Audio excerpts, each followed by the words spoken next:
요거는요, 저희가 뭐 많이 말씀드린 부분이기도 한데, 일단 첫 번째는 수요가 감소하죠. 수요가 감소하면요, 이런 주장들을 하는 인간들이 있어요. 예를 들어서 대부분 뭐 상승론자들.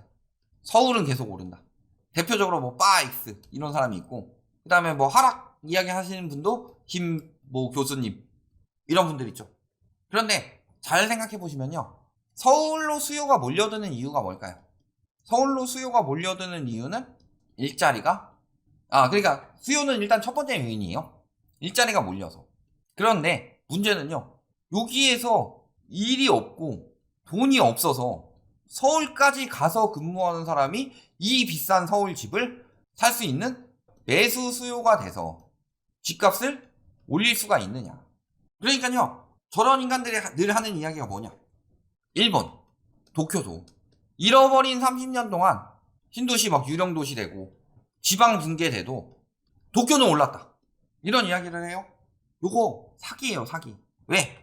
도쿄는요, 이렇게 올랐다가 떨어진 다음에 정상화된 다음에 수요가 들어와서 올라간 거지. 근데 요거를 교묘하게 가스라이팅 하는 게 상승론자들이 여기서 더 오른다고 하는 거예요. 여기서 요만큼 떨어졌는데 더 오른다고 하는 거예요. 인구가 감소되는데? 그러니까 도쿄 같은 경우는요, 인구가 감소된 다음에 지방에서 일자리를 찾아서 유입되는 수요들이 살 수 있을 만한 가격으로, 정상적인 가격으로 떨어졌기 때문에 그 다음에라도 슬금슬금 올랐어요. 언제까지 올랐어요? 이러다가 코로나 터져서 조금 더 많이 올랐어요. 그래서 지금 30년 전이랑 지금이랑 같은 집값이 된 거예요. 30년 만에. 근데 서울 집값은요, 서울엔 수요가 많기 때문에 인구가 감소하더라도 계속 오른다. 이거는 그렇게 말하는 사람들은 사기예요, 사기. 속이는 거예요. 일본도 인구 감소했는데 올랐다. 다 떨어진 뒤에 그 다음에 천천히 올랐죠. 그러니까 저희가 맨날 폭락론자라고 몰아붙이면서 집값이 천년 만년 떨어지고 앞으로 집값이 오를 일은 절대로 없다, 이런 이야기를 하는 게 아니에요. 비정상적으로 낀 거품이 정상화는 될 수밖에 없다. 그게 2018년 말부터 있었던 일인데, 코로나 터지면서 사람들 공포 수요들 다 끌어들여서 미리 사도록 만들었다. 그게 오히려 더 악재다. 왜? 10년, 20년 뒤에 가격을 다시 올려줘야 될 사람들이 지금 엄청나게 비싸게 주고 사서 살 수 있는 여력이 없다. 막 무너지고 하면서. 그 다음에 또 한 가지는요, 전세가도 그렇게 같이 올려놨기 때문에 거기서 이제 전세가 못 받는 사람들 많이 나왔죠. 전세가 못 받는 사람들이 역시 5년, 10년 뒤에 수요가 되는데 이 사람들의 집값 올릴 여력이 없다. 그러니까 만약에 서울 집값이 오르더라도 떨어진 뒤에 다시 오르는 게 핵심이다. 첫 번째가 이거죠. 수요적인 부분에서. 그 다음에 두 번째로 보셔야 될 게 이제 경제학적 조건이죠. 인구 비중이 유소년, 생산 가능 인구, 노년, 이런 식으로 가면요, 여기는 집값이 올라간다, 무조건. 왜? 여기는 한참 발전하고 있는 나라이기 때문에 수요 견인 인플레이션이 일어나서요, 지금 요 유소년들이 나중에 이제 점점 더 다생산 인구로 들어오면서 집에 대한 수요가 늘어날 것이고, 그 다음에 경제 활동 인구가 늘어나면서 경제 규모도 커질 거다. 그러니까 집값이 올라갈 수밖에 없는 구조다. 근데 우리나라는 지금 구조가 어때요? 앞으로 10년 뒤에 보면요, 유소년, 그 다음에 생산 가능 인구, 노년이에요. 그러면요, 아까랑 비교했을 때 생산 가능 인구가 이쪽 부양하고 이쪽 부양해가지고 부양비는 비슷하게 들어가요. 그런데 문제는 뭐예요? 미래가 없죠. 그래서요, 예를 들어서 자, 돈을 많이 벌면 비싸게 살 수 있죠. 비싸게 살 수가 있다. 그러니까 예를 들어서 매년 1000조씩 증가한다, 경제가.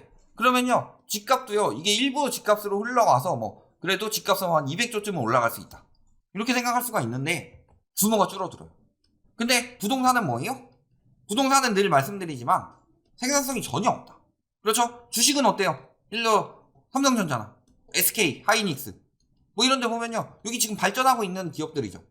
지금 뭐 주가는 거품이 낀 게 빠지는 상황이고 긴축이 심해지기 때문에 주가가 빠지고 있는데, 이런 거를 보시면요, 지금 사라는 거 아니에요? 삼성전자가 발전하면은 얘는 생산성이 있는 거예요. 내가 1000원을 넣었는데 얘가 100억짜리 기업에서 1000억짜리 기업이 되면 10배가 크는 거죠. 근데 부동산은 어때요? 그거는 매출이나 이런 걸로 할 수 있는데, 부동산은 서울에 강남에 있는 집을 샀는데 그냥 거기 강남에 계속 있어요. 감가상각되면서. 그러니까 전혀 생산성이 없어요. 전혀 생산성이 없는데 지금 부동산 가격은 다 뭘로 올라갔다? 유동성으로 올라갔다.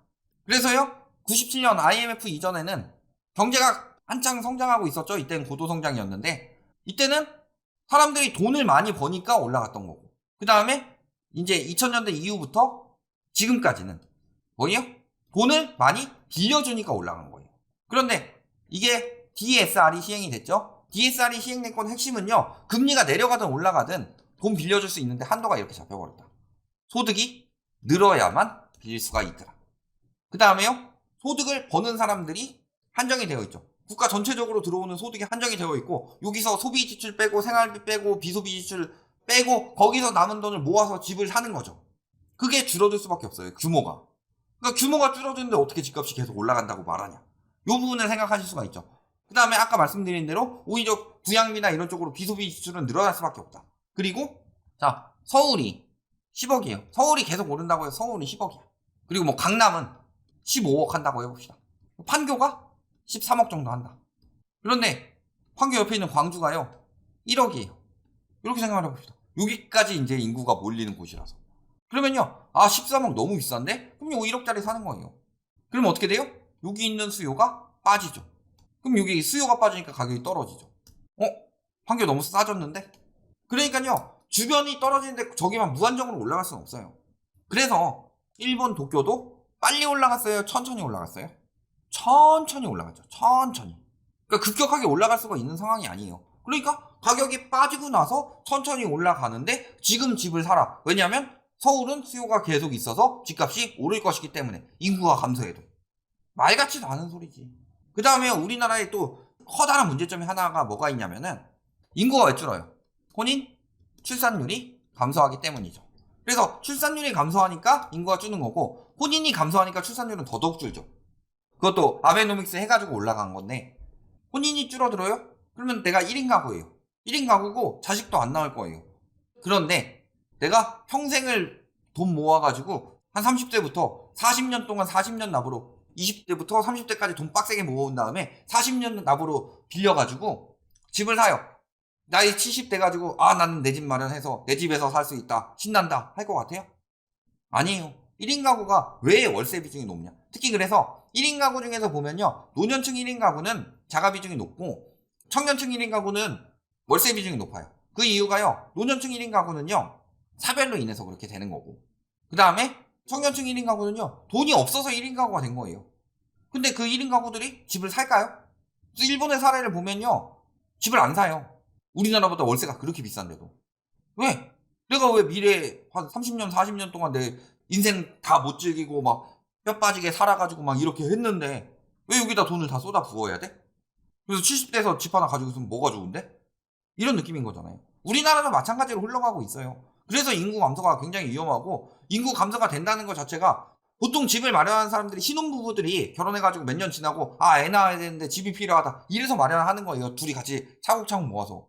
차곡차곡 같이 모아요? 결혼도 안 하는데. 그래서 지금 혼인 출산율 감소가 굉장히 심각한데 대책이 뭐가 있어요? 집값은 계속 올리려고 하지. 또 가장 문제되는 게 이제 육아 시간이 확보가 안 되는 건데, 육아 시간에는 주 52시간 또 요것도 바꾸려고 하지. 남녀 맨날 갈라치기 해가지고 뭐 2대남 2대녀 뭐 이런 걸로 갈라치기 하지. 나라 망하라고 가고 있는 거예요. 이거는 뭐 정치적인 이야기가 아니라 이거는 좌든 우든 똑같이 이야기하는 거예요.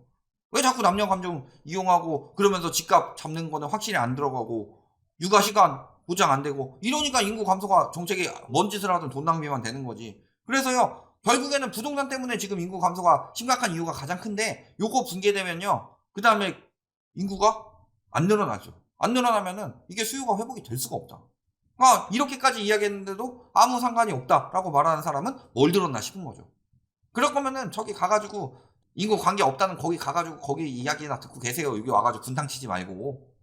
그러니까 이런 부분을 잘 생각하셔야 돼요. 인구 감소가 단순히 수요 감소가 아니다. 그 다음에 인구 감소는 미래의 수요 감소일 뿐만이 아니라 현재 수요들이 내 집 마련에 대한 확신이 없어지고 있는, 그 다음에 의미가 없어지고 있는 상황이다. 그 다음에 마지막으로 경제력이 떨어지기 때문에 부동산에 들어올 수 있는 유동성이 줄어든다. 그럴 경우 진짜 일본처럼 돈을 오지게 풀든가. 근데 우리나라는 준기축통화도 안 돼서 그거 못하죠. 아니면은 뭐 초이노믹스처럼 대출을 오지게 풀든가. 그것도 이제는 DSR 때문에 못해요. 그러니까 인구 감소는 이제 부동산 시장에 큰 영향을 미칠 수밖에 없다. 이렇게 보시면 되겠죠.